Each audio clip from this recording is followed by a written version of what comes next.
Good morning, everyone. Welcome to the Cohn phone, where I take your calls for the next 2 hours. Sorry, I canceled yesterday. It was Sunday. I had a day with my wife. We had a wonderful time, but I got a lot of work to do this week because I'm going on vacation starting Thursday night. Not going to be streaming for about 4 or 5 days, so I'm going to try to pack as much streaming and work in the next 4 days as I possibly can, starting today with the Cohn phone, a special Monday morning Cohn phone. So before I take your calls, and I'm going to be taking them for heck long, I just want to say what's on my mind. Yesterday, it was the Niners Hall of Fame. I started tweeting about it. You might have seen it. But hold on, it's not official until I put the banner up. You can't actually talk about something until, okay, boom. So the Niners last week or whatever inducted Patrick Willis into their Hall of Fame. They have their own Hall of Fame, and John Taylor. The John Taylor thing, surprised me that he wasn't in there already. And it occurred to me, I have no idea who's in the 49ers Hall of Fame. It'd be interesting to look it up. The whole idea is the Niners have this rich, glorious past history that is so much bigger than the Pro Football Hall of Fame could ever capture. They should have their own. Great idea. It's the Yorks idea. They started this in 2009. There was an inaugural class with Joe Montana, Jerry Rice, Bill Walsh, all the heavy hitters, but they left a lot of people out. And so they add like one or two every year, as if they've like had an epiphany. And John Taylor made the cut this year. I don't know how he didn't make the cut the year before, but he made it this year. And Patrick Willis said like he's probably a first balloter. I don't know how long you have to wait before you get in the 49ers Hall of Fame. I don't think there's actually a bylaw here. It's probably just whenever Jed York decides the guy gets in. So what I want to do is tell you who's in. I did the research. Who's in, who's not, and who should be real quick. And then if you're inspired by any of these names and you want to come on and make an impassioned plea to Jed York as to why one of these, I got 15 guys who should be in. Let me know. Otherwise, we can talk about what you want to talk about. So first, the people who are in this sucker.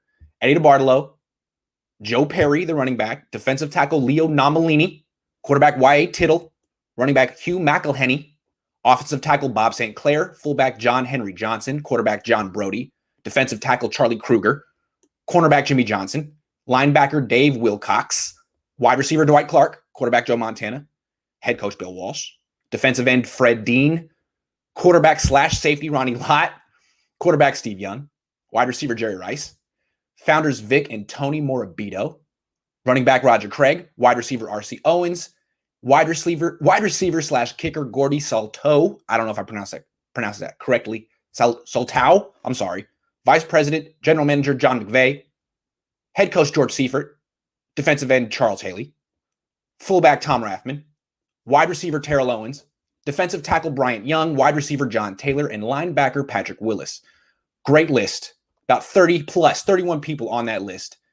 I count 15 people who aren't on the list and should be. Now, my dad and I started this conversation a few weeks ago with the Niners Pantheon. They have their own Pantheon. It's called their Hall of Fame. These people should be in there. If you think that I'm being too generous, I'd love to hear why. But I think these 15 people have claim to the 49ers Hall of Fame. And if the Yorks want to do justice to the history of a franchise they inherited, they should put at least some of these people in. So I'm going to go through it. Starting with, I didn't put this guy in my article. Yes, I wrote about this yesterday. I didn't put this guy in the article. Frankie Albert, quarterback. He was their first quarterback. He was their starting quarterback in 1946 through 1952 when Y.A. Tittle eventually took the job. Tittle is in the Niners Hall of Fame.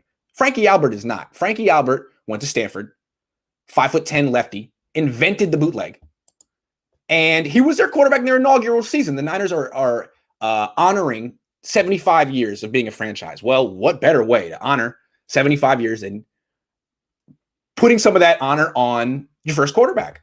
This guy was a Pro Bowler.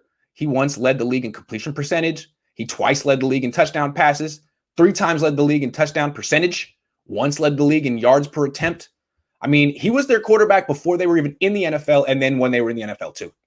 So Frankie Albert probably should be in there. All right, I got more names. Wide receiver Gene Washington.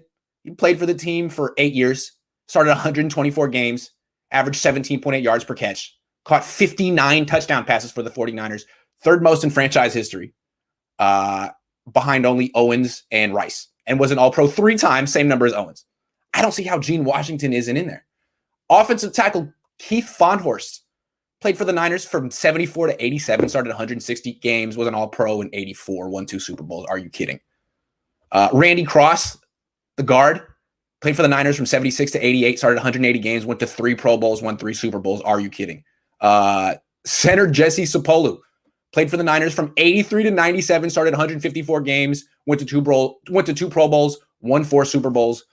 Got to be in the Hall of Fame. Offensive tackle Harris Barton, 87 to 96, 134 starts, All-Pro twice, 3 Super Bowls. Come on.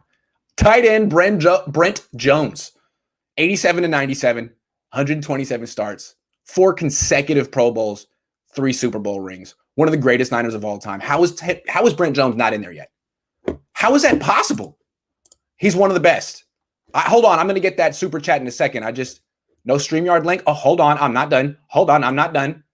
Free safety Merton Hanks, 91 to 98, 108 starts, 4 consecutive Pro Bowls, All-Pro in 95, 31 interceptions. Are you kidding? 4th most in franchise history. Garrison Hurst, 97 to 03, started 73 games, 2 Pro Bowls, rushed for 1,570 yards in 98.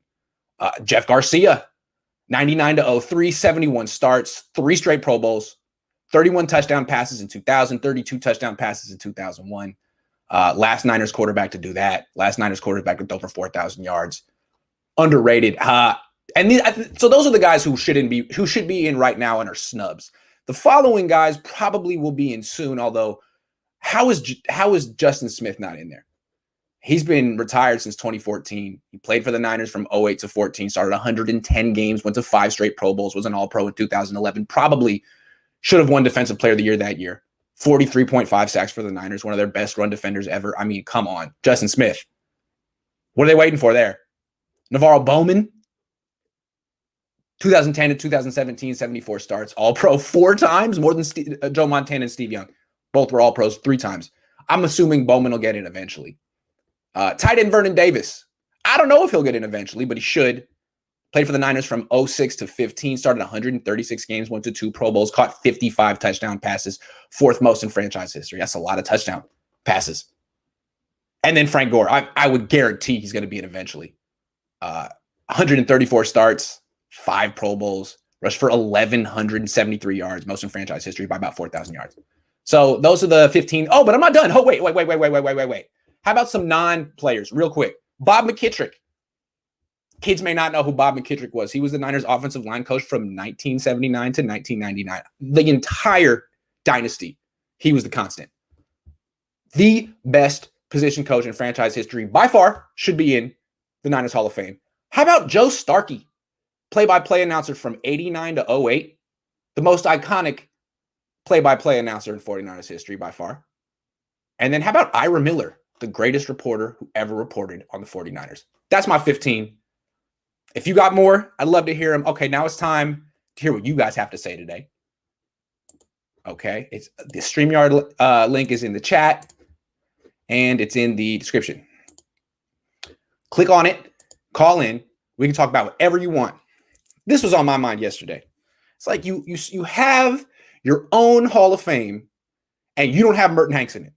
What's the point of having your own Hall of Fame? You have your own Hall of Fame, and Brent Jones isn't in it. What's the point?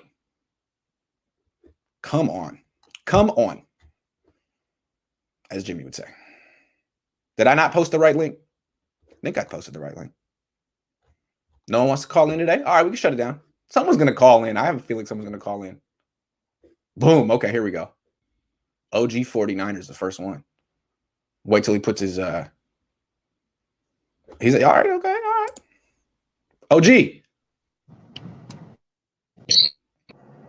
Hey, what's up? Are you driving? Can't hear him. Korean 49er. Hey, how are you? I'm great. How are you? I got a couple names for you that you may not have thought about. One of them is from the 80s. Okay. How about Hacksaw Reynolds? That's a good one. That's a good one. Where is Hacksaw Reynolds on this list? I like that. Yeah, so I was thinking he was a football junkie during those last 4 seasons of his career with Bill Walsh when he got those 2 Super Bowls. So that's the first name that crossed my mind. And I was also thinking Justin Smith because I thought he could have won a second Defensive Player of the Year in 2012 because I thought he was really good that year too. Justin Smith should have been in it this year. He should have been in the same class as Patrick Willis. I don't know. Making him wait. Kind of disrespectful to one of the best players in franchise history. Justin Smith was that good. He was that good. I thought he was one of the best defensive linemen the 49ers have ever had. So yes. So yes. 2 team-related questions for you. Do you see any special teams competition in training camp for any of these special team roles? Because I know Robbie Gould is not getting any younger, but I know that his contract is not the best. And we do need a kick and punt returner because we haven't had one of those in at least 2 or 3 seasons. I don't think there's going to be a competition for the kicker spot, but for the returner spots, I would freaking hope so.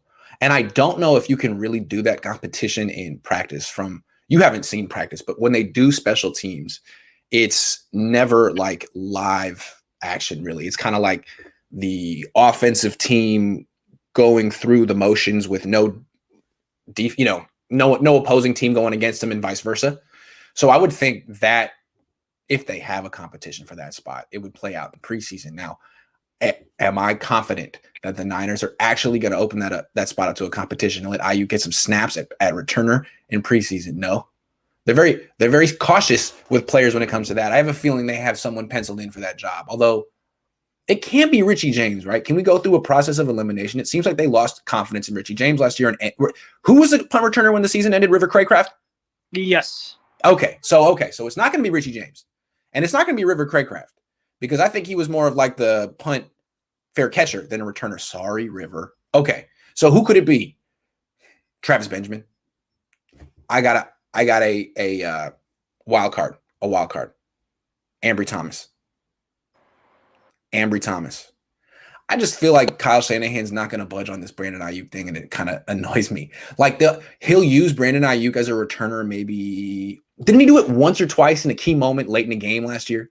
I think in Seattle, maybe once or twice. Yeah, once or twice. Most, so like when he has to, but I think he's going to try to limit it unless you and I go on a campaign starting now. Let Brandon Ayuk cook. Yes, because he's going to try out some scrub, pardon my French, and he's not going to be as good as Brandon Ayuk. I think we have to make this a refrain all offseason. Let Brandon Ayuk return the punts because he could win you a game doing that. Yeah. So, he was a very good punt returner at Arizona State. I don't know why they wouldn't at least on occasion let him do it just because he was very dynamite at it at that time. I'm pretty sure he's been returning punts longer than he's been a wide receiver because in high school, he was a DB. Then he went to junior college and got on the field returning punts and kicks. And I think that's how they figured out he was such a playmaker. He just kept scoring touchdowns as a returner. And he did the same thing at Arizona State. So it seems like if you let him return punts, he's going to pop 1 or 2 for touchdowns over the course of the season. You want those. I would like those touchdowns if I were the head coach. I'm just saying. Yeah, if you can gain 10 to 15 yards on a return, that's getting a free first down. Having to, have Jimmy make some kind of a tough throw that we never expect him to make. Right. Or something like that.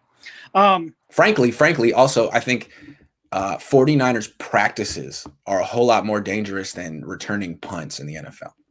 Yeah. The injury rate seems to be much higher in a 49ers practice than in the NFL just returning a punt. So maybe you should let him try. I can't remember a punt returner getting hurt. I'm sure it happened. I know Dante Pettis with the kick return last year. But honestly, it seems kind of, if you're a good athlete, everyone's in front of you. There's no one coming from behind. You can see everything. And this guy's certainly athletic enough to avoid defenders in the open field. He proves it with the ball in his hands. I think he can do it. Let's make it happen. Yep, I agree. Also, they made the kick returns a lot safer, too, without having the wedge and, all those guys having they try to do that to reduce the injury rate. Can you imagine Deebo Samuel returning kicks, though? Just how fast he would run and how violent the collisions would be. I would love to see it. I feel like we're being cheated every time Deebo Samuel doesn't return a kickoff. I'm mad about it. Now that I think about it, I'm mad. Yeah. I'm gonna be mad all day. Yeah. So congrats on the Bucks. What else you want to say? Well, Drew Holiday's a UCLA alum, so you gotta take some pride in that. I love that guy. Great player. One last point. Yes. with our coaching staff, you and I have talked about it. If any Jimmy supporters want to say, "Hey, 24-8, that's great," and I can never discount the winning record he has. But you got to see that Jimmy has not progressed since those last starts of 2017, and he keeps getting injured early in the season and rarely comes back. Well, that's why his record is 8-6 in his last 14 starts. I mean, he doesn't have the same magic he used to have. He used to be that automatic win, but I don't think that's happening anymore.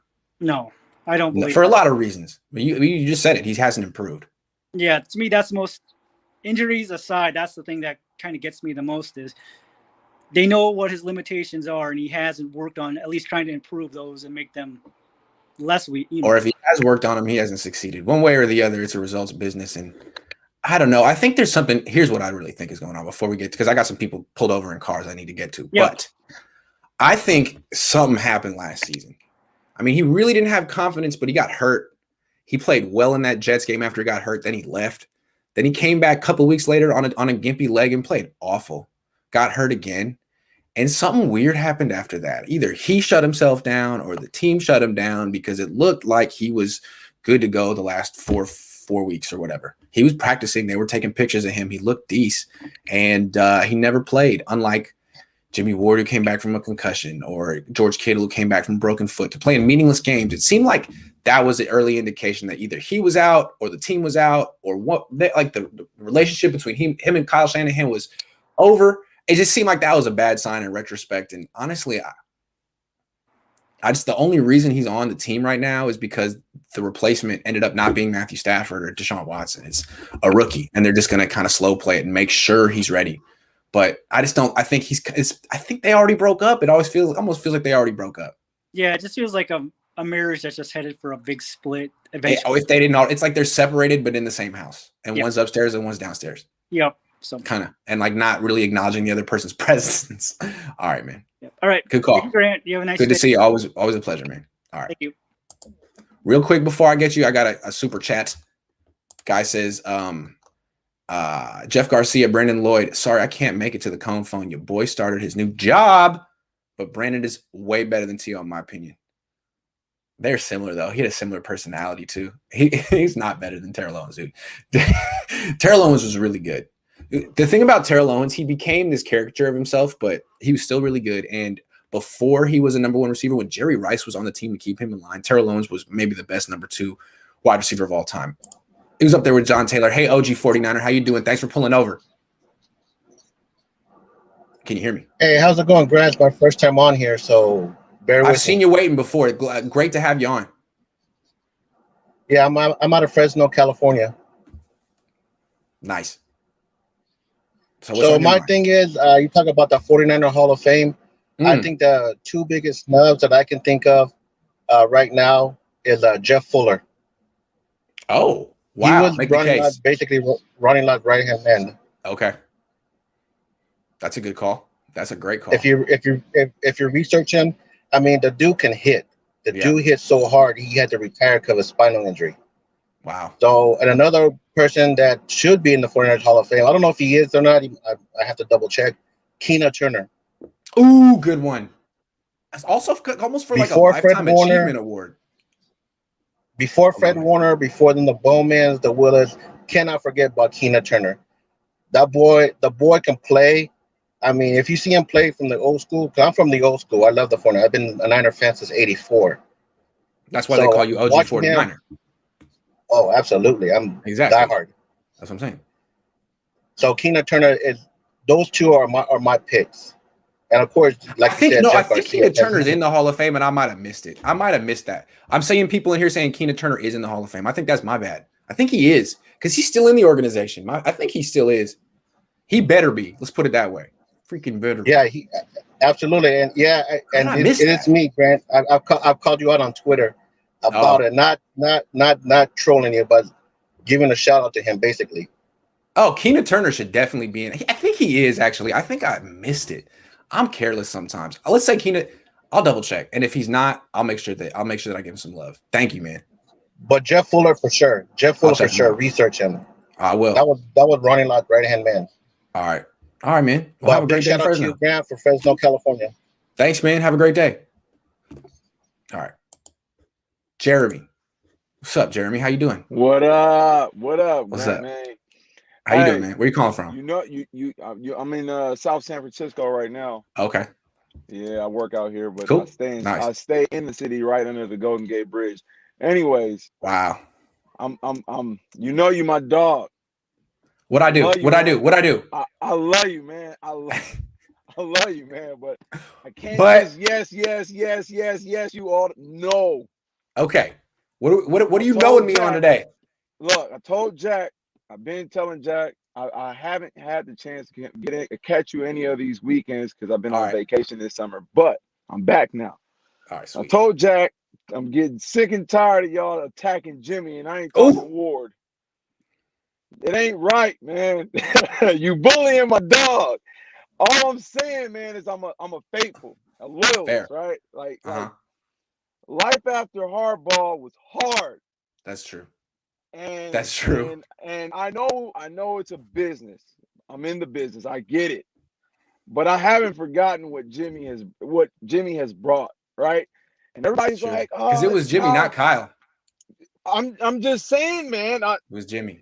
We're giving credit to everybody but Jimmy, right? That's true. We lose the Super Bowl because of Jimmy. Tyreek Hill, 3rd and 16, it's a hole, 3rd and 16. Tyreek Hill catches the ball. Not a defender in sight. What? Yeah. 21 points on defense they give up. But it's Jimmy's fault. Okay, scratch it. All right, Yeah. I'm done. I'm fucking done. Everybody's like, Jimmy this, Jimmy. Everybody's pointing the finger at Jimmy, dude. Yeah. What would you do if you had Tomlinson and the glitch, Mick the glitch, blocking for you? How confident Person would folded you? hard in that fourth quarter. Person. And Garland. Come on. Yeah. Okay, he's a quarterback. I get it. But we can blame. We can't just. I don't like the whole scapegoat thing. I just never been a fan. That's the reason why Jim Harbaugh left in the first place. Everything just crumbled after Jim left, right? You got all the leaders. You got everybody that Kaepernick went to, right? Yeah. P. Willie. That was Yeah. like the leader of all leaders. I don't know. It just I can't sit around and not feel a type of way when people attack Jimmy, dude. Jimmy's not Aaron Rodgers. Okay, Jeremy, hold on. That's fair. I love your impassioned plea right here. He's still on the 49ers. He deserves your respect. He could be the starting quarterback this year.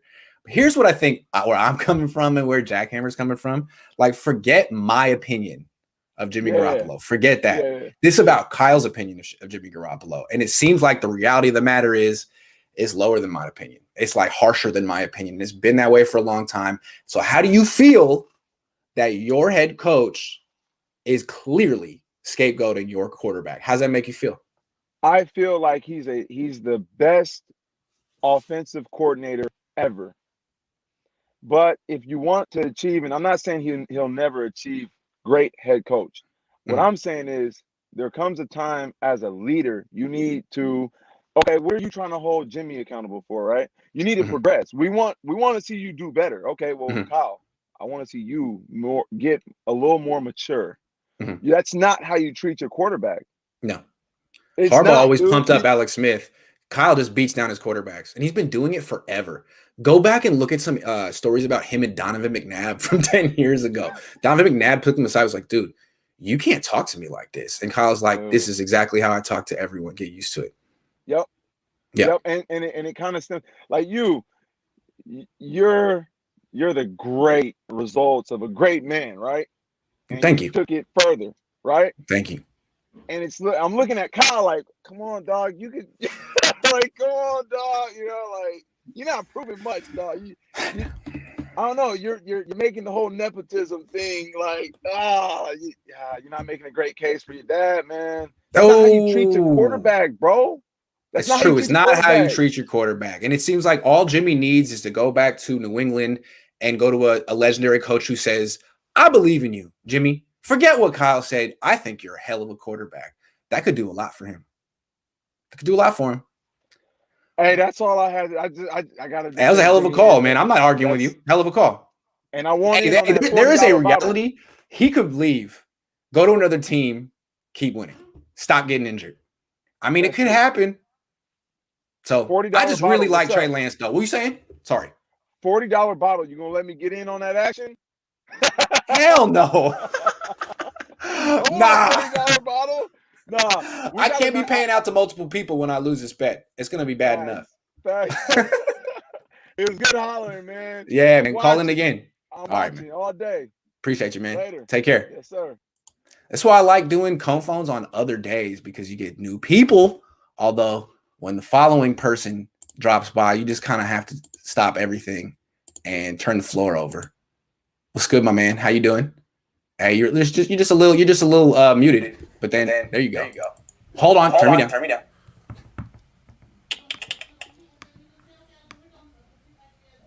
Test. Still a little high. We want to make this perfect because you got that echo in the background.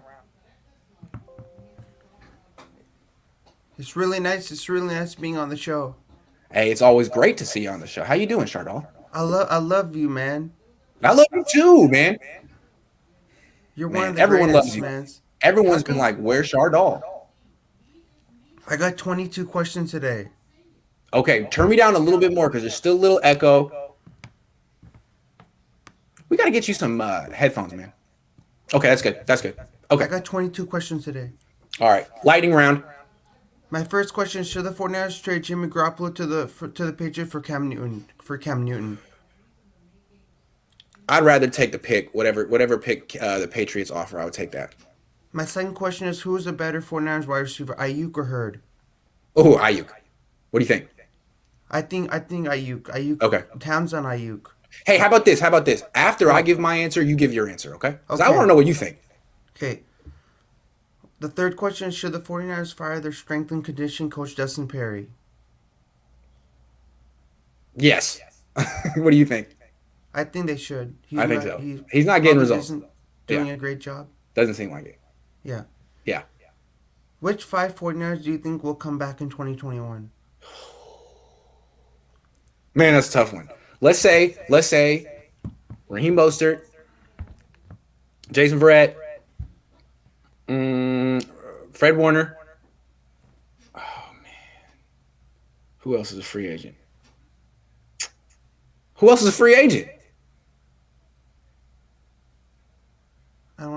don't know. That's 3. Sorry. Yeah. Will the San Francisco 49ers keep Jimmy Garoppolo or will they remove him from the team? Oh, he's getting removed. The only question is when. I say he's getting removed before the season starts.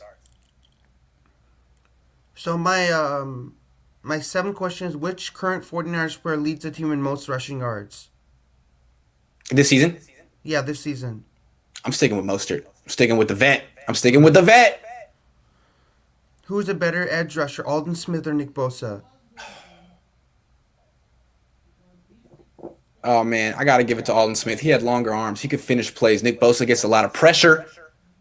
But Aldon Smith, if he was close, he was like a cobra, man. He was over. You were in his grasp. Who are the 3 rookies that the San Francisco 49ers will start in 2021? I'm not saying there will be 3. Maybe just 1, Aaron Banks. Maybe 2, Trey Lance. And then eventually Trey Sermon. But probably he might be a backup as a rookie. I don't know. My 10th Ambry Thomas could be a starting returner. That could be one right there. What are your thoughts of the 49ers signing Andy Jones to a 1-year deal? Who's Andy Jones? When they do this? I don't know. I don't know. It was yeah. I don't know. I know it's a long time ago, but I'm just asking what your thoughts are. Even if, I know it's been a long time. I don't know when they signed him. Hold on, let me check it out real quick. Yeah.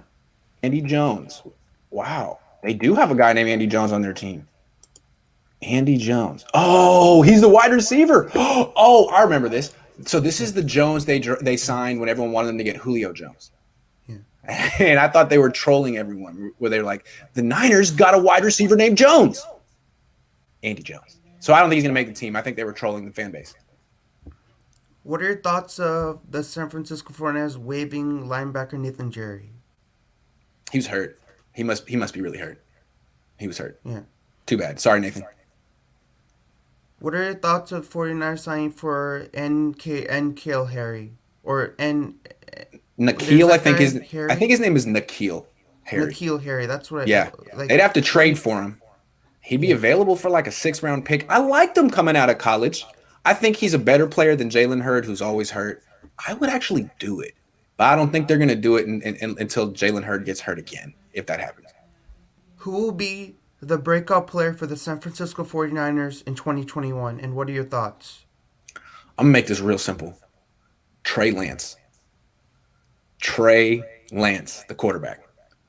What are your thoughts of the San Francisco 49ers going for another postseason run in 2021? And they might even go for the Super Bowl if they would want to go. I think they should try to go to the Super Bowl. I'm in favor of them trying to go to the Super Bowl. What do you think? You think they should try to go to the Super Bowl? I think they should too. I think that's a great idea. I think they should try and go for the Super Bowl. I think it's the best idea. For another title. Yeah, why not? Yeah. Go for it. Yeah. They should. Doesn't make any sense. Give it a shot. They should try. Yeah, I think they should don't try. know if they're going to be successful, but they should try. Because how can you get there if you don't try? Yeah. If you don't try, you don't know how things are going to turn out to be if you don't try. That's exactly right. That's just a motto of life. You just got to try. You just got to try. You got to give your best effort. That's right. That's what people tell me. Try things. Yep. If you don't try, if you don't like a food, you don't like something, how it's going to taste if you don't try it. Yeah. You might even eventually like it because you tried it. You might want to have it again and again. Exactly. And that's exactly that happened with you. I don't like things, and then when I try them, I like them. Because that's a good point. I got the palate, the mouth palate. That's exactly it. You're not used to it, and then all of a sudden your palate gets used to it. It's kind of like exactly what's going on with the 49ers right now. Like their palate isn't used to winning Super Bowls because they've lost the last 2, but maybe if they just give it one more shot, they'll win. I think that's a great point. Yeah. Yeah. So my 16th question, should the San Francisco 49ers re-sign Richard Sherman? And he's a free agent right now. They waived him from, I think he was... Here's the thing about Richard Sherman. I'm not sure how fast he is anymore. So if he can beat me in a race, I think they should sign him. So I would like him to race me. But if he beats me, I think, yeah.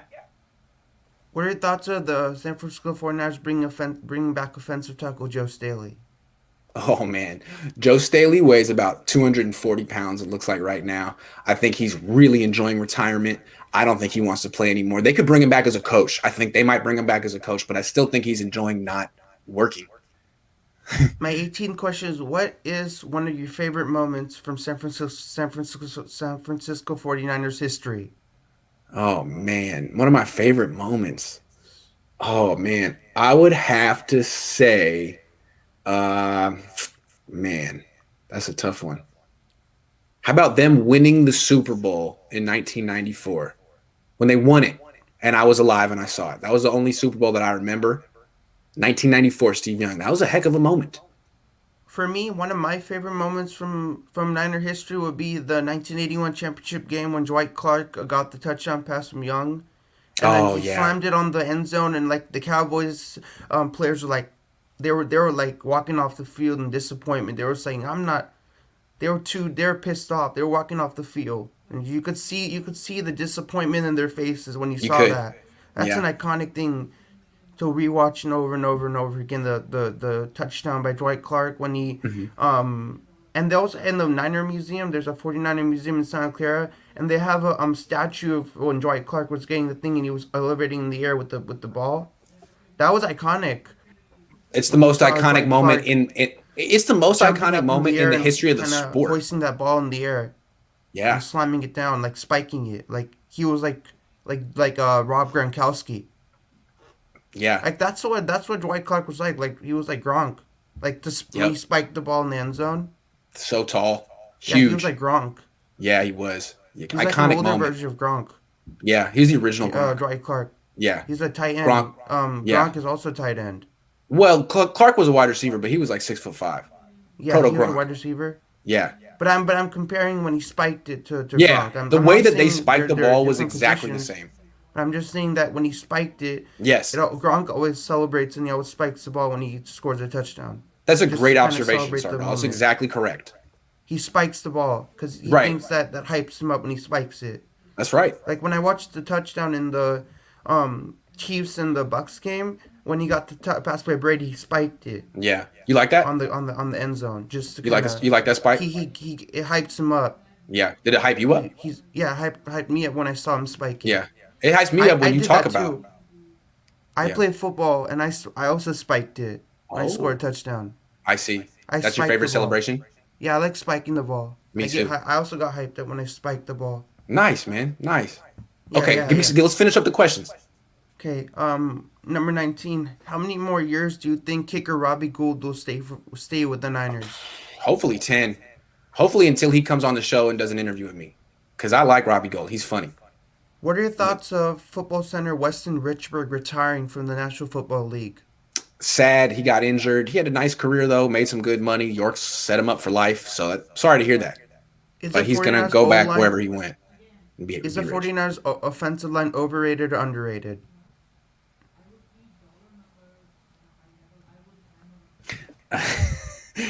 Ooh, you trying to get me in trouble. Everyone thinks it's going to make this big improvement this year. I'm gonna wait and see on that one. I'm saying maybe a little overrated. I'm saying a little overrated. What do you think, Sardal?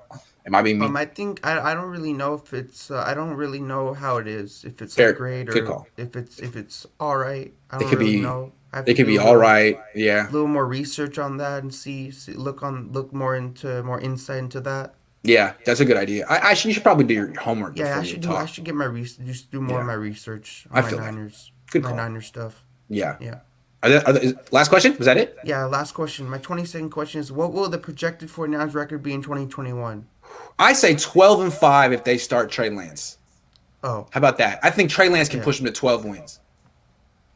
And I was just asking, how was your 4th of July? I mean, I just want to say, did you have a good 4th? Like, what did you guys do for your 4th? I had a good time. I went with my wife and my friends. We went to Santa Cruz, and I got a bad sunburn on my feet, and it still hurts, and my feet are peeling. But other than that, I had a good time. Yeah. How about you? What'd you do? I hung out at Great America with my friends. Oh, that's wonderful, Sardal. That's great. Yeah. That's great. We took some. What are you doing today on this Monday? What? What are you doing today? What are you scheduled for today on Monday? I don't know. I don't have anything planned for today. Nice. Well, have fun, man. Yeah. Go do something fun. But it was great. Always coming on the Cohn phone. I just like coming on. I mean, it's really exciting about how everybody when they see me, they just want to see when is he gonna come on. I know, right? How does it feel to have so many fans? Up the comment section. How's it feel to have so many fans, Sardal? Yeah, I have so many fans, and I'm really excited to have so many fans that support me. Well put. All right, I got to take some more calls, Sardal, but you're a huge star. But Jack Hammer's shows tomorrow at 6 p.m. Call in. I'll be watching.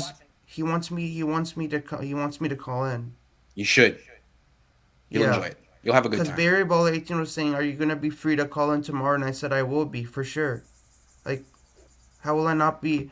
Like, I'm definitely gonna be there available tomorrow. Great. I'll tell them. I want to call in on every single show I can possibly call into.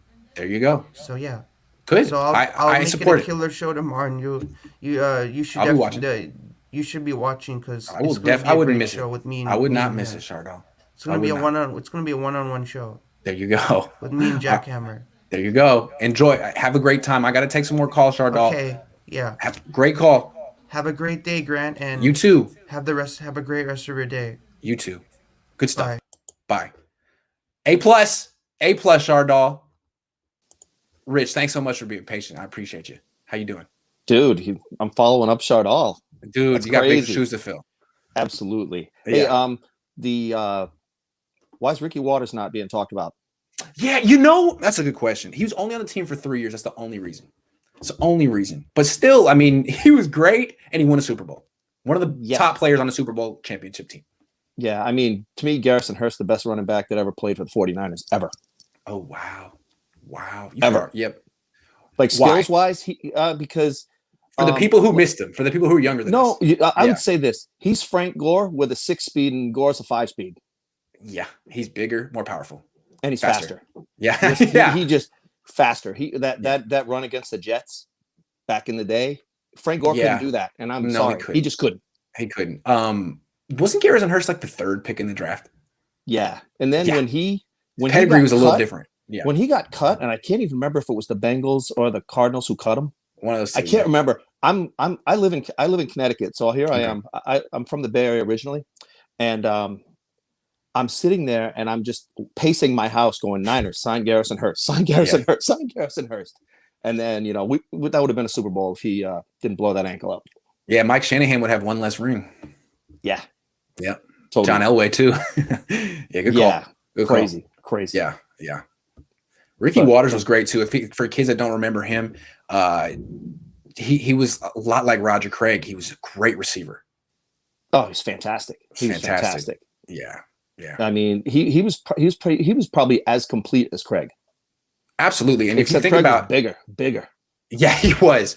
But in that 94 Super Bowl championship team, ranking the weapons, it was obviously Jerry Rice number 1, but number 2 might have been Waters. Waters was 1A. 1A. I mean, he was a more important part of that offense than John Taylor, than he Brent set Jones. everything up.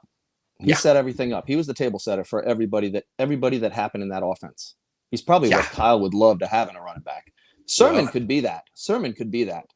That's very interesting. Well, you remember who the offensive coordinator was when Ricky Waters was here? That was Mike Shanahan, all 3 years. And then they left at the same time. Shanahan to Denver. Where did he go? He went to Philly.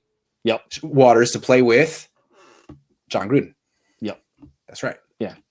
Him and Charlie Garner in the same backfield, right? I think. Yeah, it was crazy. Yeah. It's crazy. Yeah. All right. It was a good deal. And then, what was the guy too before Chardall talking about Jimmy? Jimmy was playing in front of a bunch of subway turnstiles last year. Yeah. That was a terrible offensive line. This could be interesting. Yeah. I mean, you guys are talking about Jimmy's guts and all that kind of stuff. Him standing up is pretty good. Yeah.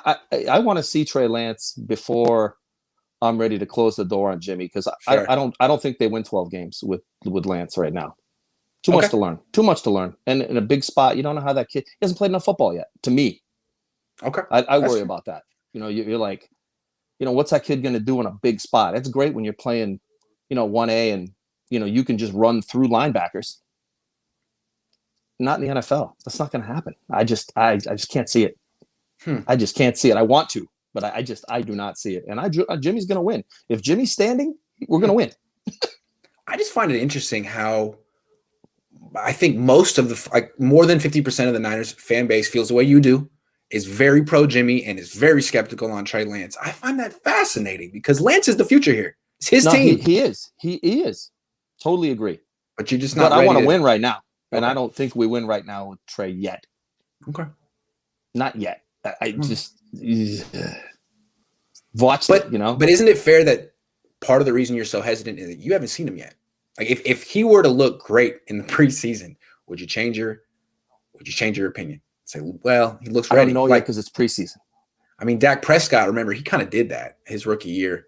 He was like perfect in the preseason and so carried over. Yes. That's to me. Amazing. Those guys have shown that dual threat mobile quarterbacks can have tremendous success if they're inserted on a run first team like those two guys were. And that's what the Niners have. It's possible. He doesn't necessarily have to be the key cog in the offense. Just all the things he can do with his legs to extend plays and not get sacked will really help the offense. Also, the fact that he's so smart. I don't have to sell you on Trey Lance. No, you know what I'm saying? I mean, the fact that he commits fewer turnovers theoretically, that's part of his game too. Jimmy has got a lot of Fitzpatrick in him when it comes to an interception. That is true. He does have a lot of Fitzpatrick in him. The thing about Fitzpatrick that kills me is that Fitzpatrick can scramble. He averaged like 5 yards a carry last year, man. That's the thing with Jimmy. I feel like he's become a guy who doesn't leave the pocket and doesn't protect himself that well. Do you think he waits too long because his release is so fast, so he kind of relies on it? Because that's what I see. His release is so fast that I think he hangs in there a little bit because he knows he can get the ball out. That's possible. Yep. Well, Brady doesn't do that. And the thing about Brady is Brady doesn't have a lightning quick release, but he does protect himself. Yep. Except for that one shot he took when I was 19. Brady would have got destroyed behind this offensive line last year if he played for the 49ers. He would have got destroyed. Well, Brady would have made sure they drafted Tristan Wirfs because he is the head coach, general manager, owner, the entire thing, man. Yeah, but Kyle would never let that happen. There's no way Kyle Shanahan. His ego's way too big. Yep, that's probably one of the reasons why he's not on this team. Yeah, they made that last ditch attempt to trade for Aaron Rodgers this year, but nah. That's the only old guy I would take overall. But I'd clean house. You could have Trey, you could have Jimmy, you could have everybody. Just send Aaron Rodgers over. All right, Rich, I got to take some more calls, but thank you for making the case. Appreciate you. Real quick, Jeremy says, Jimmy is mad. I thought that's what Kyle wanted. Let's see it then. Okay, good call. I'm going to jump over to Karen because he's pulled over, and he's got somewhere to go. So obviously, I want to make sure I don't waste too much of your time while you're pulled over on the side of the road somewhere in Jersey. How are you? I'm great, man. How you doing?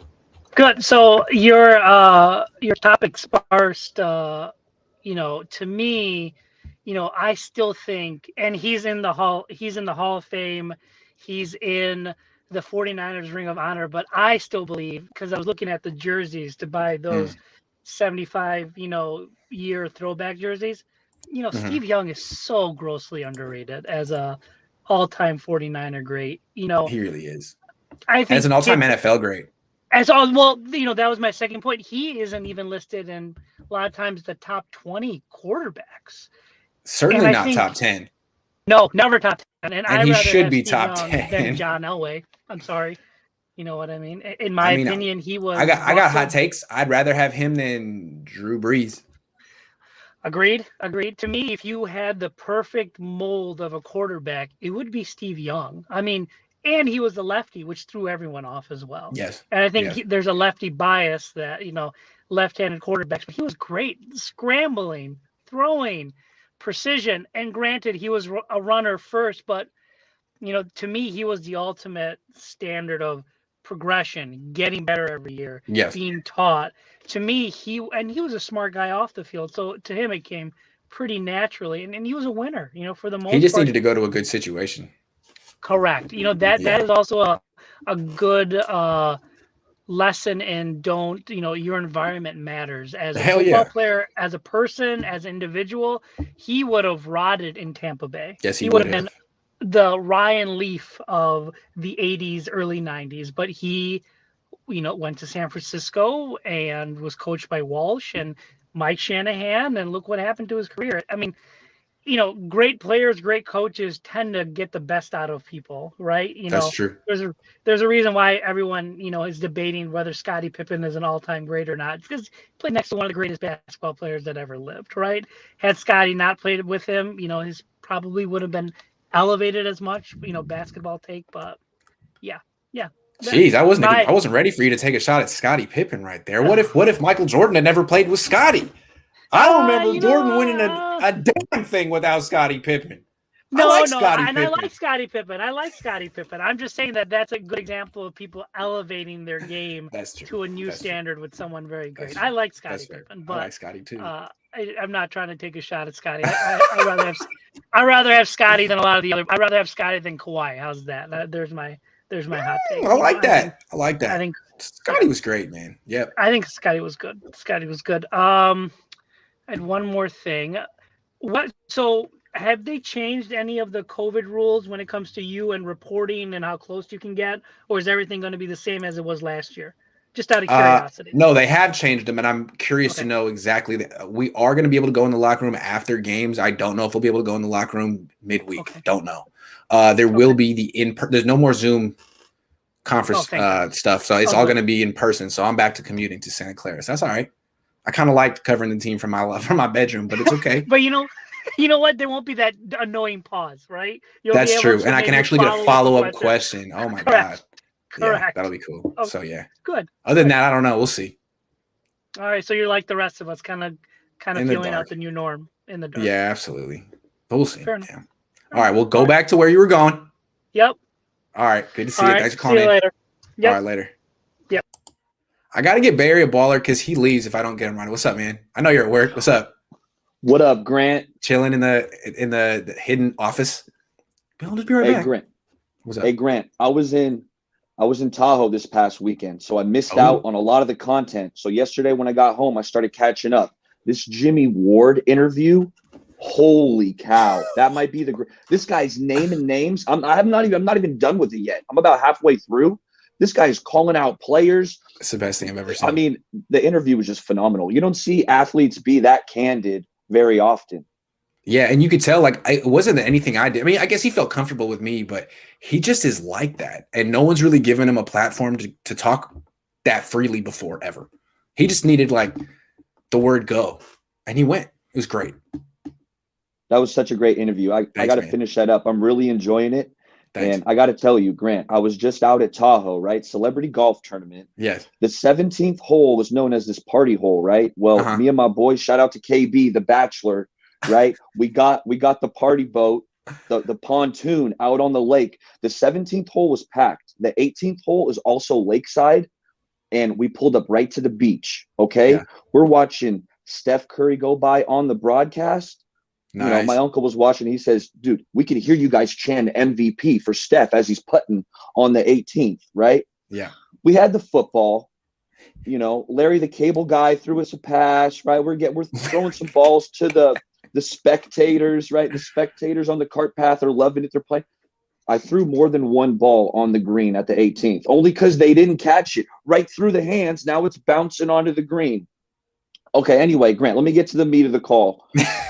Patrick Mahomes, he didn't want the ball. He didn't want that action. We're about 50 yards away from the hole to the boat. We're on a boat. Mahomes didn't want that action. Jerry, I was ready to let it go for Jerry. But you know what? I think he was having. Was Aaron Rodgers throwing to you? No, A-Rod. That was the day before. I was like, wow. A-Rod threw it on the boat. No, that one was not to me. Okay. But this was on Saturday, right? Jerry, I think he was having a bad day. He didn't want that pass on the green. Okay, Jerry, you're the GOAT. That's all right. A-Rod, he didn't want that smoke the second day. He didn't want to launch at 50. The only QB that was willing to take the challenge to launch it on the boat, Derek Carr.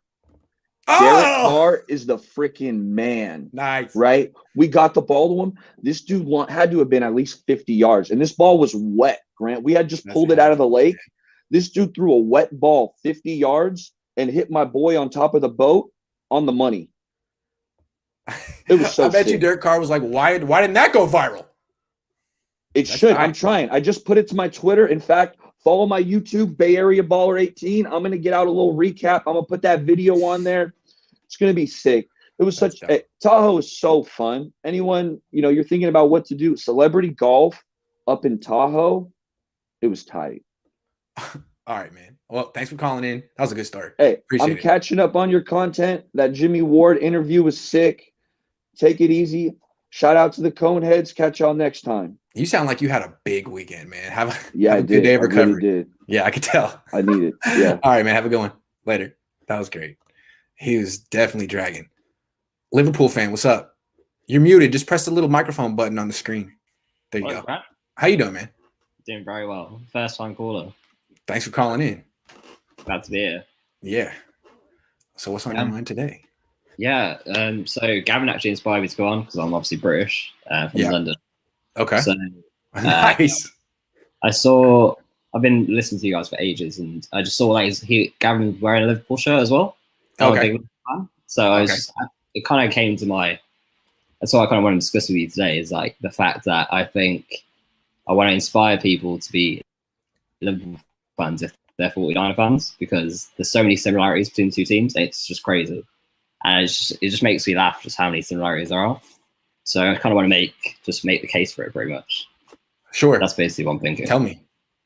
I'd love to hear it. So it's basically Liverpool, like probably the biggest team in England, would say, and one of the best teams in the world. So history winning trophies in like the 80s, 90s. Obviously that's when Sam was killing it back then. There's like a passionate fan base. Same colors. Yeah, red and gold. Yeah, same colors. Okay, all right.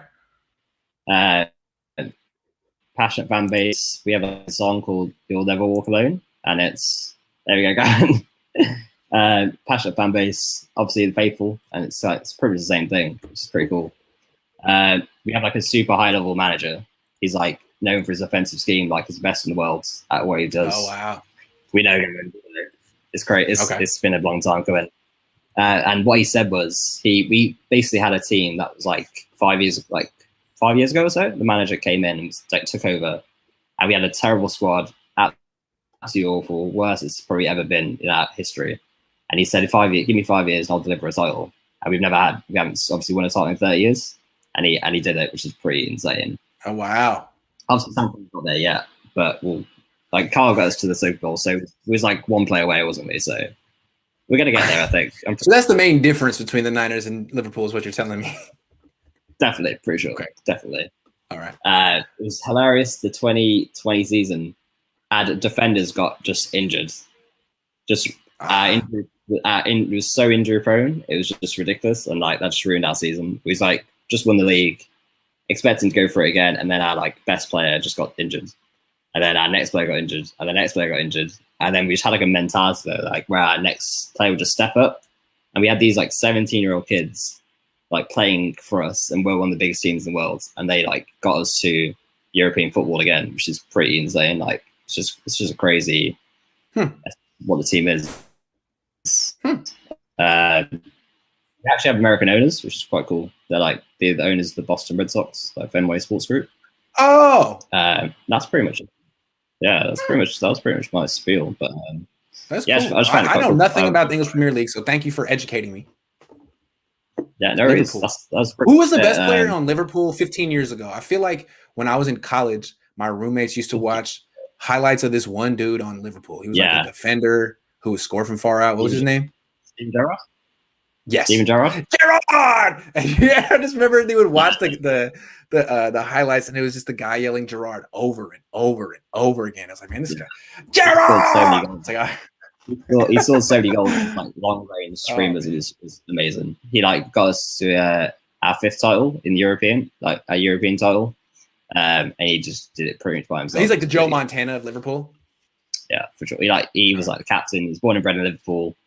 He captained the team for that's 10, 15 years. Stepped up in the big moments. He was that guy for us. And now we have a new guy who's got on my shirt. He's a kid. He's just 21 years old. Trent Alexander-Arnold. He's born in Liverpool as well. So he's always one Liverpool player that's just born in the city and just carries it on. So it's a pretty cool team. But I just think, all right, man, people support Liverpool. That's cool. San Fran, support Liverpool. All right, man. Well, thanks for teaching us all about that. I appreciate it. Nice to meet you, man. Yeah, call anytime. All right. Will do. Take care. Bye. Jaden, you're up, baby. What's up, Jaden? How you doing, man? Thanks for waiting. Sorry about that. Audio. Your audio's good. Okay, cool. So the topic is 49er Hall of Famers that aren't in the Hall of Fame right now. So yeah, they aren't in the 49ers Hall of Fame, their own personal pantheon. Okay, so I want to talk about players that have been on the Niners from 2016 to now. Mm-hmm. Hall of Famers. Okay.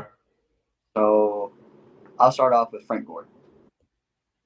Yes, he will make it eventually. Absolutely. Navarro Bowman as well. Yes, Navarro Bowman. When did Vernon Davis retire? He played in 2019. So not with he's been off the Niners since 15, but he should be in there pretty soon.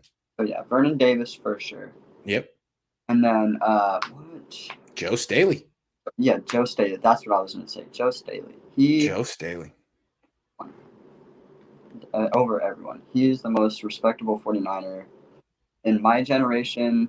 That I have all the respect for that guy. Yes, agree. One of the best offensive tackles, offensive linemen in franchise history. He'll be in there. And then the fullback, Kyle Juszczyk, right now. Well, he could be on pace. I mean, a few more years on the team. If he makes it 7-8 years with the team, yeah, absolutely. Fred Warner, if he stays on this same trajectory. George Kittle, if he stays healthy. Nick Bosa, easy. Nick Bosa, if he stays healthy, he could do it. These are all very talented players. I was gonna say Trent Williams. Trent Williams says he wants to be in the Niners Ring of Honor. I mean, he could play until he's 40 years old. What's his face in LA? Whitworth is like 39. That's their left tackle. Trent Williams could do it. Okay. And I was thinking in my mind, Jimmy Ward for the heck. Jimmy Ward, who knows? He's having as he said, he's 30 years old, but he didn't play that much when he was younger. He's still fresh. He's still a hell of an athlete. Still moves like he did when he was 24. I feel like he just keeps progressing. Like, agree. Ever since, like he said, whenever they labeled him as a bust after his year, he for sure was like, all right, I gotta prove myself now. He's just Agree. Yeah, those are a bunch of names who could make it in eventually. A bunch of names. I got to call out you and your dad right now. Oh yeah? You guys were having a conversation about Super Bowl 47 and you guys' last come. And I've been thinking about the a long time because I wasn't able to watch it. Mm-hmm. Ridiculous how we lost the game. Don't feel is Crabtree's. Like Harbaugh's fault. I really do. Yeah. And argument is because we are down by 2 and we have one of the best defensive players or some of the best defensive players on our defense. And you don't take the 1-point lead and let your defense rock it out? Like, why not? That's my thing. I hear you. My uncle was saying it's because that wasn't like how the whole year, but I think they should have done it. What do you think? It just shows you, like, when people talk about the Super Bowl hangover and stuff and why it exists, you never get over losing the Super Bowl. I mean, it's been 10 years and you're still upset about how they lost that game and trying to litigate whose fault it was. And I feel you on that, man. I do. It just shows you, like, why that game is so crushing if you lose. I don't see how you come back. And the Harbaugh Niners never did come back, ever. It basically, that loss broke the whole thing up. And we still can go back and be like, well, Harbaugh should have done this different, or, maybe there was a holding penalty, or, yeah. But it's just, that's what happens. I don't know. I guess it doesn't really matter what they should have done differently because they lost and they're gone. And I'm curious to see if Kyle Shanahan can rebound from blowing his opportunity or not, because most people don't. Belichick has lost Super Bowls and gone back and won, but mostly if you lose, you don't win. That wasn't eloquent, but. Well, what do you think? How do you think Andy Reid's back from losing the Super Bowl? Well, you could argue that the only reason Andy Reid has a Super Bowl right now is because he went against Kyle Shanahan. You know what I'm saying? Like, every other time he's been in a Super Bowl, he's freaking blown it. He was so bad this year. So bad. Now, his offensive line wasn't healthy, but, like, where was the adjustment? If you have backup offensive linemen, you might want to condense the formation, bring some tight ends in, maybe help these blockers. But nah, he was like, I need all my wide receivers out in the pattern, all my running backs. Okay, well, now your quarterback's running for his life. I'm not really sold on Andy Reid. I think he might be a lot like Kyle Shanahan, and the reason he has a ring is because he faced Kyle Shanahan once. So, hard to say. I agree. I think they're very similar Yes. in the aspect that, for one, they both motivate their players a lot. Maybe more Andy Reid than Kyle Shanahan, because sometimes Kyle Shanahan says about his players that they don't like. And kind of, man, I might be wrong about that, though, because I don't watch his press conferences a lot. But what and he doesn't ever really like criticize players, even though they're really good. There's some things that could be criticized on that he doesn't pick out. Also, it seems like Kyle Shanahan has, like, better character of players on his team. Like, there's a lot of questionable guys on the Chiefs. Questionable dudes. Frank Clark, Tyreek Hill. Seems like Andy Reid doesn't care. For sure. Yeah. All right, Jaden, man, I got to take a couple more calls, but it's been good to talk to you. Thanks for calling in twice this week, man. Always good to see you. Sure. All right, man. Take care. Michael Jolly says the fact that Roger Craig is not in the Hall of Fame is a crime. He was the first to go for 1,000 rushing yards and 1,000 receiving yards in the same season, and a major factor in 3 Super Bowl victories. Yeah, he was arguably the best weapon Joe Montana had in 1984 in that Super Bowl winning team. Wendell Tyler was great too, but Roger Craig scored 3 touchdowns in that game. Ryan. Hey. Congratulations on that interview, man. I mean, that was amazing. And shout out to Jaden. Jaden's awesome. And Chardal's a goat. But yeah. So I think we're overlooking not only somebody like Justin Smith, who is like my favorite jersey because he's a grown man. Yes. But the fullback, Rathmanson? Rathman, yes. Yeah. I think he deserves some love. He was in there throwing his head around, making some moves. Yeah, absolutely. He's one of the greats. They inducted him in 2017. Thing with Justin Smith, they should have inducted him the same year as Patrick Willis. They both retired the same year. Why would you wait? I guess they didn't draft Justin Smith, but with Patrick Willis, no one has worn 52 since he retired, as they shouldn't. But 94 has been passed around. I mean, Solomon Thomas. Not a good look. And it's like Justin Smith was every bit as good as Patrick Willis. He should be. I don't think it's like he just faded away. As soon as he retired, they don't talk about him anymore. They should be promoting him for the Pro Football Hall of Fame, not just their own Hall of Fame. And how is he going to make it in the Pro Football Hall of Fame if he won't even get recognized by his own team? They're getting snubbed. Snubbed? Is it because he spent the first half of his career on Cincinnati? So what? He was on the team for like 9 years, 8 years, 7 years, 7 years. Absorbing double teams the whole time. I mean, yeah. Patrick Willis wasn't on the team that long. 8 years. I noticed also, I don't know if you're going to get that George Kittle interview because he seems to pop up in everybody that tags him about a kid's birthday. But when it comes to coming on your show, it's crickets. That's okay. I asked him to come on and try and get Dwelly too, but nothing. That's okay. We've seen the George Kittle shtick a lot. It's all right. I want to get to know new players, I think Jimmy Ward was cool because no one knew he was like that. Yeah. I'd like to see Tart too, Jaquaski. Yeah. That's what I'm more interested in. Because then you could kind of put the two personalities together and actually kind of get a feel of what it's like back there when they're all alone, waiting for the play to go off. I like the idea of promoting players that don't get enough promotion. I think Kittle gets enough promotion. Can you try and get Justin Brunskill? I really appreciate that, man. Yes, absolutely. Sorry. Yeah. He won't be a laugh riot like Jimmy Ward, but he'll be very insightful. He actually talks a lot like a young Joe Staley. Did you see that Pepper Tabor interview? I haven't seen it yet. No, with Jackhammer and Jesse Naylor. I haven't seen it yet. I've never been so interested about long snapping and special teams other than listening to that guy. I was really oh man, that's crazy. I would listen to that one. Any highlights that you remember? That he started out as a quarterback and that he decided that he didn't want that much responsibility, so he switched to becoming a long snapper in middle school. That's very interesting. That's interesting. Yeah. And then now he can't throw a ball unless it's between his legs, he said, which I was like, that's tough. Yeah. Huh. How's he gonna have a catch with his son when he's? I guess we're only doing between the legs, guys. Sorry. That's cool. Well, I'll check it out, man. Good for Taylor. Yeah, Tabor. Have a wonderful day. You too, Ryan. Thanks for calling in. Peace. Peace. The system quarterback. What is up? So I'm saying you be talking about how Trey Lance, he got all the physical gifts, all the talent in the world. Yeah. I'm looking back at these drafts from like 2016 onwards, right? Uh-huh. Who are the quarterbacks that succeed in those drafts? The quarterbacks with the physical gifts. Exactly. It's always them.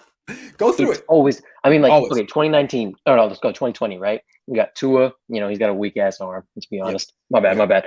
Sorry. Yeah. We got Joe Burrow. Not he's got a decent arm, but it's nothing special, right? You got Justin Herbert, and let's not forget PFF said Justin Herbert couldn't play. That's coming out of college. They literally for some just dumb reason. Play. And he's easily the best quarterback in that draft, at least right now, right? And I mean, easily, it's not close. No. Then you go 2019, right? You got Kyler Murray, you got Daniel Jones, you got Dwayne Haskins. Yeah. I mean, Kyler Murray was easily the most physically gifted quarterback in that class, even with he's a top 10 pick in two sports. Yeah. Yep. And there you have it. Rookie of the year. I mean, he's not progressing the way that maybe people thought he would, but he's still a decent quarterback right now. Yeah. Right. And he's got the Niners once last year. Exactly. He's got a long way to go, and he could get a lot better. Yeah. 2018. I mean, Josh Allen. Yup. Exactly. Best quarterback from it's Lamar Jackson. I remember. Yeah, Lamar Jackson too. I remember watching Josh Allen 2018. He made one it was like a slant route or like a post route, I think. That ball went it was going 80 miles an hour. It looked like. Yes. It was crazy. Yes. It's the strongest arm I've ever seen. Yes, it's crazy. Easily the best quarterback in that draft. And Lamar Jackson's right there too. MVP. Yes. You can't take away the MVP from Lamar Jackson. No. Then 2017, Patrick Mahomes. I mean, that needs no description, right? Yeah. We know what Patrick Mahomes can do. And let's not forget Deshaun Watson. He had all the arm strength concerns coming out. I didn't really see it, but he has the mobility. He has the the strength in the pocket. Mm-hmm. He's got his own issues now, but Deshaun Watson was a baller, right? Yeah, he was. And then 2016, even Jared Goff was, he's all right. And, Carson Wentz has his issues now. But let's not forget Dak, he was great. Great. And Dak had all the whatever. I don't know why he dropped. Connor Cook went over him. Brad Kaya was there. Who are these guys? Yeah. Right. Yeah. And it's you look at Wentz and you look at Dak. Wentz, he has issues now, but Wentz before the injury was, incredible. Right. Mm-hmm. And Dak, he's got his injuries too, but I think he led the league in 400-yard passing games last season, and he didn't even play past week 6 or something, right? Yeah. So it's always the guy with the physical gifts that's going to succeed, and I don't understand why people have fallen into this pro ready. But that's pro sports. People don't get it. Usually the most physically gifted guys win in pro sports, but everyone's always well, what about his experience or what about his savvy? It's which one of those quarterbacks has succeeded in the last 15 years? The guys who are not gifted at all, but have all the intangibles. They always bust. It's exactly always. You got it. You know what I'm saying? So when people look at Trey, when people give me the arguments with Trey Lance, he's not ready. He hasn't done this. He hasn't done that. It's have you looked at the NFL the last 5 years? He's exactly the kind of guy who could win the Rookie of the Year because he's supremely gifted. As soon as he's on the field, he's going to be one of the most athletic people on it. And he's on a good team. I mean, what more do you want? Yes. And that's what I'm trying to get to right here is the players. I don't you're talking about how Kyle, he wants to look at Jimmy and he wants to look at Trey and make the decision right there. Right. And he wants Trey to win it, but he might not have a choice when it comes to Jimmy. We don't know that yet. Right. But I'm looking at it from the player perspective. If I'm George Kittle, right. Right. I'm pretty sure I already know the difference between when Trey Lance is throwing me the ball and when Jimmy G is throwing me the ball. Yes. Right. Yeah. It was shocking. I remember I had we pre-draft, right? We had the month after they had traded up. Mm-hmm. Everyone was just looking at quarterbacks, right? Mac Jones, Justin Fields, Trey Lance, and Zach Wilson too. You never know what happened there, right? Mm-hmm. And after that, I went back and I was watching Jimmy G, right? Mm-hmm. His arm is so weak. Now it is. I didn't even realize. He doesn't push it down the field. He doesn't push it outside the numbers. The balls float. Well, he doesn't get any of his lower body into the throws. It's all arm and hip torque. And he throws from his back foot. There's no weight transfer. Exactly. He plays like a hero, but he's not. But that's to have an aggressive weight transfer, he would have to put all of his weight on his left leg when he plants, and that's the surgically repaired leg. Yeah. And that's a vulnerable position. I don't think his subconscious will let him do that. So he basically babies that leg throughout the entire game, and it's cost him mobility and arm strength. I think it's that, but I think he already had that habit. I mean, I remember 2017. It's true. People used to call that a strength of his, right? He'd throw it on his back foot, and he'd make those the ball would go between 3 defenders and be oh my God, how did he complete that? And they were always talking about his lucky. He got lucky. I didn't see it. I mean, the dude threw 7 touchdowns and 5 picks that season. That's right. Has he? I want to ask anyone who's watching the show right now about Jimmy G. Has he improved one thing? Can you name one thing he's improved from 2017? No. Anything? No, I can't. There's nothing. There's nothing. And I actually like Jimmy. I bought his jersey, everything, right? He was my guy. But I realized as soon as 2019 started, he's the exact same quarterback that he was in 2017. He had improved nothing, right? And on top of that, he has this. It's the idea of Jimmy that captivates. Like I think you were talking about like a week back or 2 weeks back. What is it that keeps 49ers fans with Jimmy, right? Mm-hmm. He has such a strong support. Like you did that Twitter poll, right? And he had like 60% of the vote. I was shocked. To be started. Yeah. It's like, I think it's the idea like, oh, this, he looks like Superman. He saved our franchise in 2017, right? He looks like, and he was, he does. Yeah. He was one throw away from the Super Bowl. I mean, winning the Super Bowl. Like, he's the guy, right? Oh, and his first touchdown pass was like rolling to the left and throwing, to the side like Joe Montana used to do. Like, it's that idea that still captivates 49ers fans. Yes. And what a lot of people get criticism for is pointing out that he's not that guy. He's not that guy. Kyle points out the same thing too. And I feel like that's the one thing Niner fans kind of edit out. They talk about the Jimmy G haters like, man, the leader of the club is his head coach. Yep. Do you understand? And it's been that way for years. And it's like been the worst kept secret in the league. And that's what a lot of people have been trying to say, me included. So now it's out there. And the replacement's on the team. Really and people are like, yo, it's not his team yet. Yes, it is. You know what's really funny? I remember 2017, I think it was Jimmy's, they called it his best game, right? He won against the Jaguars. The Jaguars were really good that season, right? Yeah. And Jalen Ramsey, after the game, he was like, it wasn't Jimmy, it was a system. Yes. And everyone got mad at Jalen Ramsey. Yeah, everyone got really mad. How could you say that? He was not wrong. He was right. With hindsight, he was exactly right. He was just like out of place to talk. It's like, dude, you're 23 and you lost. Like, maybe just keep that to yourself. But at the same time, Jimmy Ward just came on my YouTube channel and was totally unfiltered. So God love Jalen Ramsey. I mean, he was right. he can stand by those quotes today. I remember this season, Debo, I think he was doing an interview about how the Rams offense was like, they just throw the ball like 5 yards downfield and then they ask the receivers to run and they throw screens too much and they don't attack downfield. I'm like, dude, you're describing your offense right now. That's what you do. Yeah. And he was criticizing the Rams for it. Yeah. And I'm like, you have a negative average depth of target, Debo. You're the last person to talk about it. Yeah, that's a great point. Yeah, that's a great point.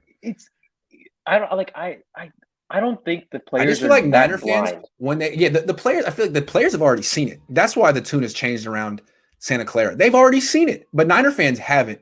And once they see a quarterback who can extend a play, who can avoid a sack, who can throw the ball deep and outside the numbers, are going to be like, "Thank you for your service, Jimmy. We really appreciate it. Now leave." I think that's what's happening is that Niner fans haven't seen this guy really. There's not a lot of tape on him from college. He didn't play last year. They haven't seen OTAs, but they'll see preseason. And if he looks at all competent, Niner fans are going to bail from the Jimmy G bandwagon quick, I think. Yeah, exactly. And that's what I don't get about people like saying, oh, you're just, driving this for clicks or whatever it is. Like, sure. I mean, all writers do that. That's the business. Yeah. But even then, it's like you've seen him in person, right?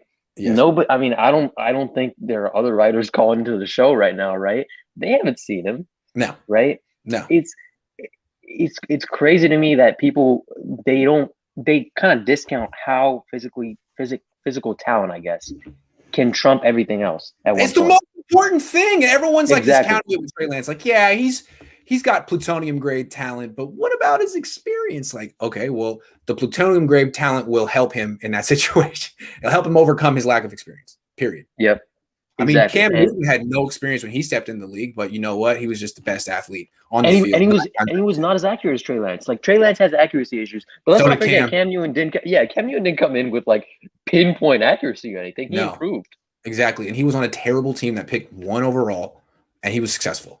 So really, I mean, if Trey Lance stumbles all over himself, it's not because he's not ready. It's because he was the wrong pick and he's probably not good. But he's not going to, because I've seen him in practice. He's very good. He improved a lot. I've seen him 3 times. What's interesting to me, before I let you go, I got to take more calls. Matt Mayoko said that Trey Lance improved more in a short period of time than any player he's ever seen. Now, it's very interesting because we've only seen 3 practices of Trey Lance. We're not in a position to say. He could have been awful on the days we weren't there. But Matt Mayoko is very connected with the organization, and that means that's how they feel. Yep. So they are blown away by this kid. Now, he hasn't put on pads yet. He hasn't played in a preseason game yet. He could get hurt. Who knows? But he's well on his way. Yep. Fully agree. Like, I just think, like, I remember, I just don't see a scenario in which players are saying, yeah, I want Jimmy because he's experienced. Like, Nah, man. Nah. Like, Trent Williams. People talk about how Trent Williams didn't want to, like he said he didn't want to go through a rebuild, I think, last offseason, right? Mhm. But Trent Williams, the most winning Trent Williams has ever done was with a rookie quarterback, RG3. That's right. No, these players, if they see the guys ball out in practice, they're not going to be like, well, we're going to have to see it in the game first. You're going to be like, nah, man, this guy, it's clear. Yeah, it's clear. Exactly. We need to play the better player.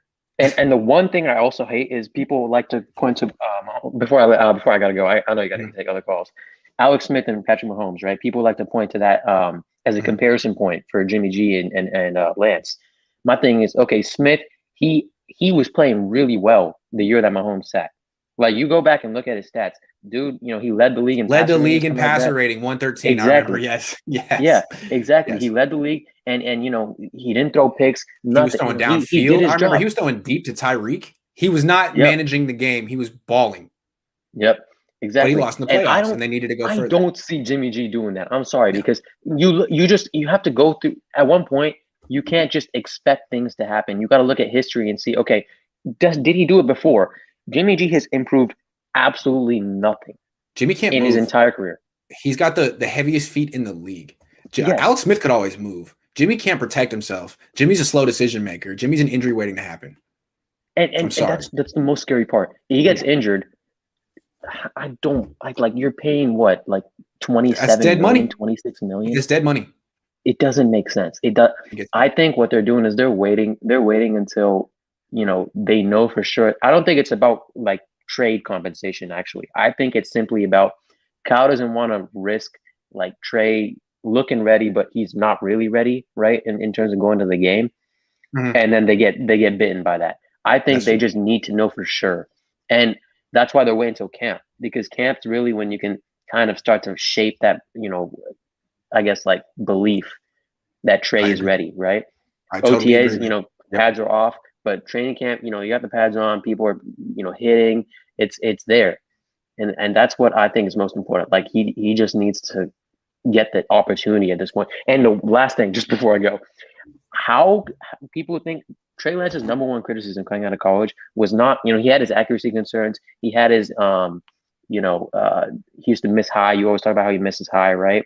Sometimes being quick to run. But his biggest criticism was his lack of experience. How's he going to get more experience sitting on the bench? I'm with you, man. I got to take more calls, but you killed it, man. Great call. Thank you. All right, real quick. Nick Donald says, how about Dana Stubblefield, Bryant Young, and Merton Hanks? Young is in it. Hanks should be. Dana Stubblefield. That's a good call, too. I think you could probably make a good argument for Dana Stubblefield. Hold on. Kenyon, what's up? How you doing? What's up, Grant? Good to see you. Man, system quarterback just kind of, ran through everything I had to say, but I'm going to piggyback off of it. I was sitting there watching. I was like, let me go ahead and leave for a second. All right, I'm coming back. Let me leave again. It is what it is.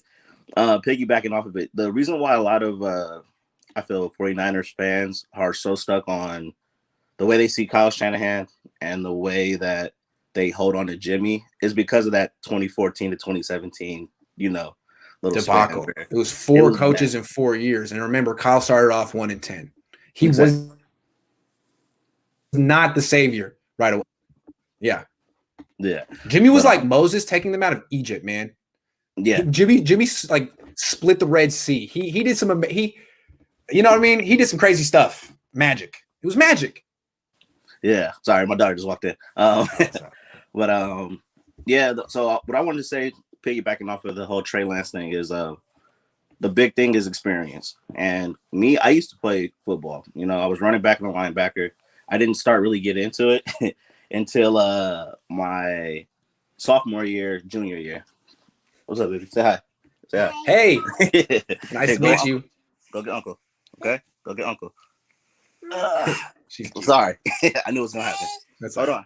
But, like, when you're an athlete, you're dedicated to it the whole time you're doing it. And I just played in high school.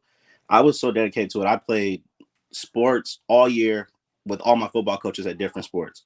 Mm-hmm. So you tell these people that get to this level where they're getting ready to get to the NFL, haven't prepared, like, they're ready. They're ready for this. Like, the whole no experience on the field. You get that only on the field, just like you say, just like everyone says. You only get that experience on the field. And there's a difference. You know what's going to make Trey Lance ready? His God-given abilities. Exactly. Either you got it or you don't. The fact that he's got it way more than other people do. You know what I mean? Yeah. But my thing is, dang, I just lost my train of thought.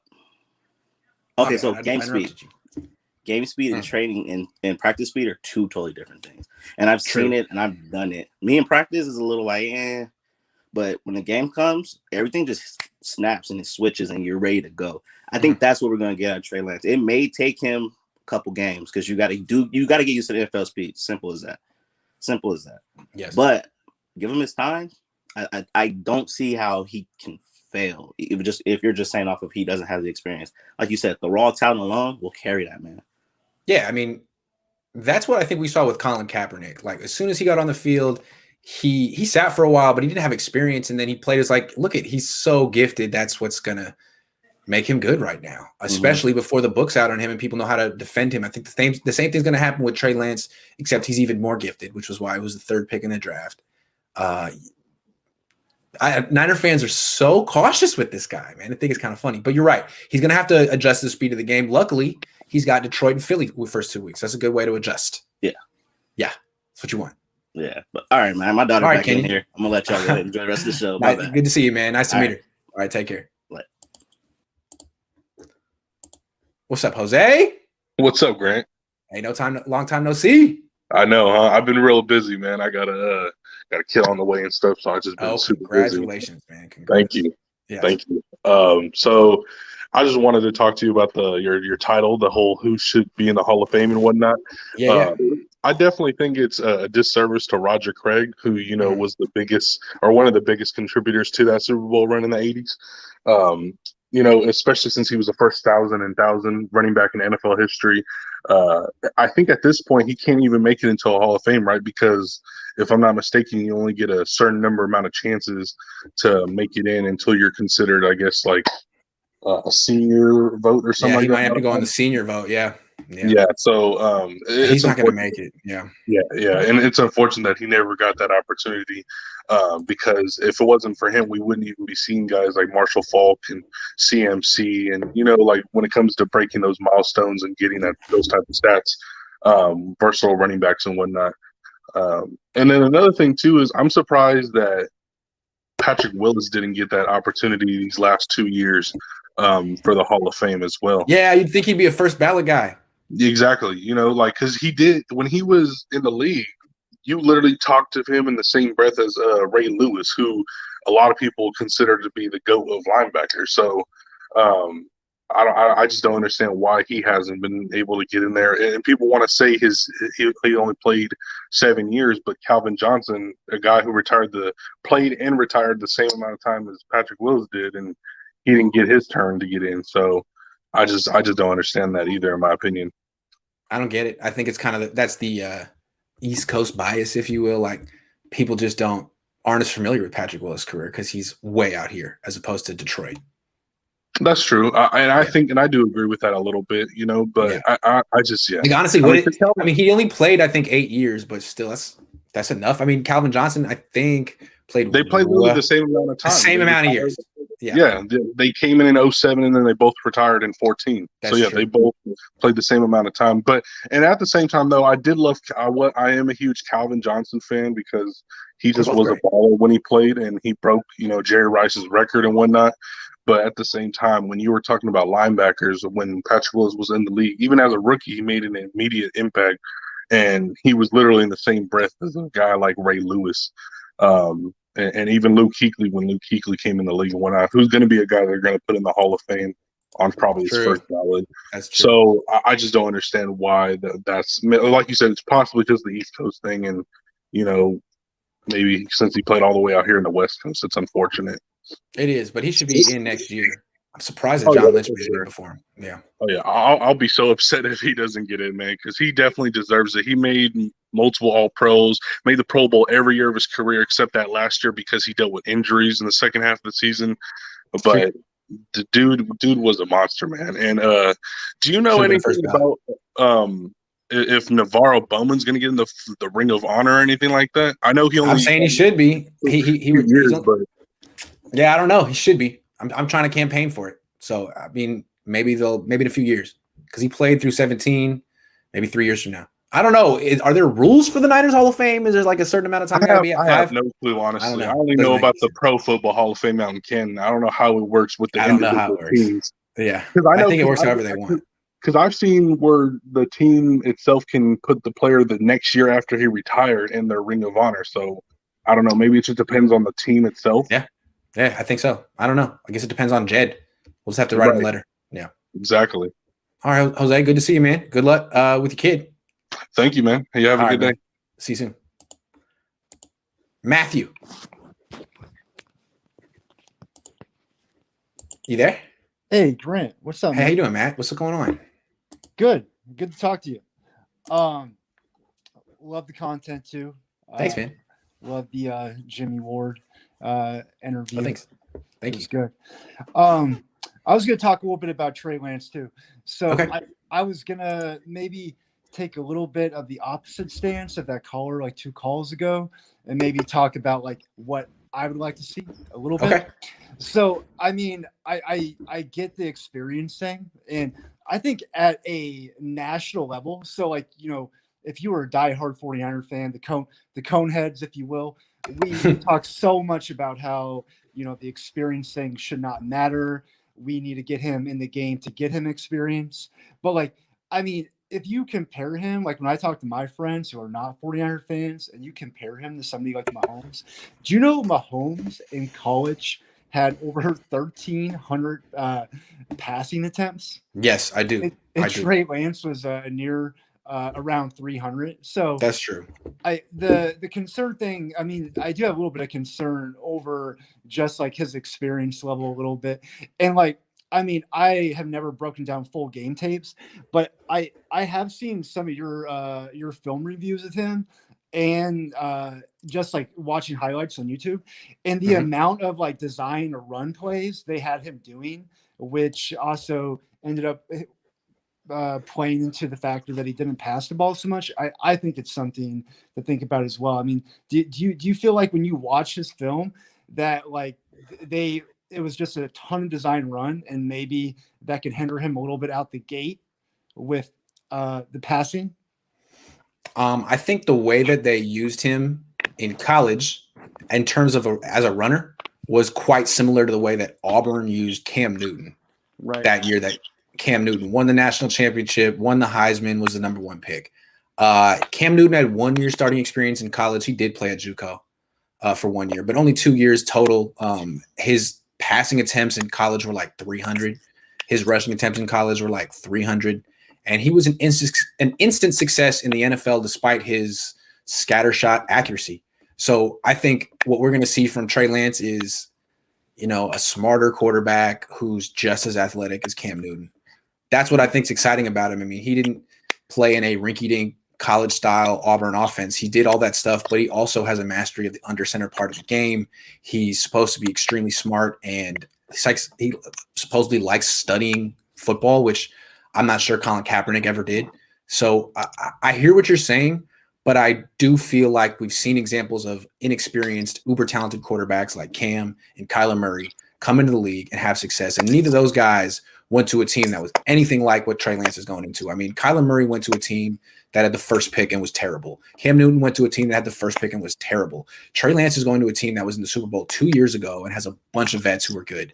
So I think he could actually succeed, win early on, despite his lack of experience. But I hear your hesitancy. I mean, let's see it first, right? I lost him. Oh, well. That's our show. That's my show for the day. Thank you for calling into the Cohn phone, everyone. I will be back later on today with Vish. Mondays with Vish, I think. Unless I'm... Oh, snap. Look who it is. What's up, dude? What's going on? How you doing? Doing great. Yeah, hanging in there. How's your weekend? What a gold interview, man. Like, thanks, man. And it could have gone any better. I know I was so nervous beforehand. Thank you for going on and talking me like some sense into me, because I was just babbling for like the whole day. I was nervous, sweating. But Jimmy Ward came through. He did come through. I mean, I think he really his candor, I think, really opened himself up to 49ers fans, and I think I tweeted it out, but I think he sold a lot of jerseys that day. I think so. I mean, he helped you out financially by being on your channel, but I think he helped himself out financially by just selling some jerseys. And a lot of people like Jimmy Ward, and I think more of those players should go on and like just be yourself. Like all you got to do is come on and be yourself. Even a guy like if Mike McGlinchey came on and even if like and just laugh at yourself for those flops and stuff like that, how much would that endure to the fans? Like, oh my God, they'd love him. They would love him. Right. And here's the thing, in United, I don't know if it's just throughout sports, but I know here in the United States, like if you just own your ish, like people forgive you. Like if Mike McGlinchey just came on and was like, and he didn't come on your show, but he said it in an interview or whatever. He said, basically I had a bad year and all that. Like when you start to fight it, and you're like, oh, it's still here. That's when like people get on you. But if you just own it, you're like, man, like I was struggling with weight and like I just, I have really a great year. Then fans will like are fine, Yeah, to be honest, the reason I started getting on McGlinchey last year wasn't because of his play. It's because he would talk in interviews like he was playing well and was good enough to comment on other people's performance and the direction of the franchise. And it bugged me. I was like, I'm sorry, man. I don't think you've earned this. Even though you're technically a captain, I don't think you've earned this. So that's why I got on him. And now he's actually changed his whole message, and smart move.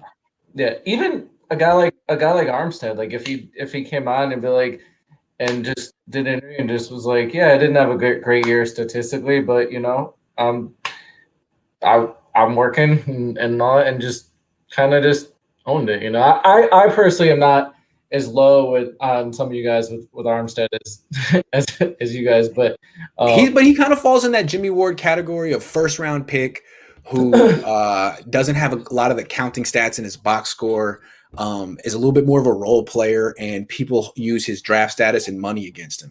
So there has to be a real appreciation of what he does. And with Jimmy Ward, he's making it clear, like, look, I cover really freaking well. That's the stat you need to look at. Yards against me. That's fair. For Eric Armstead, he could come on my show and explain to fans how he should be judged if he wants to come on. I think anyone who's underappreciated should come on my show. Honestly, I don't think they should have to. I was thinking about this. I don't think a player should have to defend. Like that's not them to defend themselves. I don't think on their. I mean, Jimmy Ward, I guess, did. He came on and was talking about that, but I think the cool part was just him just being himself. Like if anyone just came out and started being himself, like Eric Armstead is a really awesome dude. Like he does all that stuff. Yeah, he does for kids. He's an intelligent guy. Like he gets like he's an awesome dude. Like you could from a player perspective, you can't ask for a better play. Like you want that guy on your team. Like yes, you do. That's the guy you want on your team. That's true.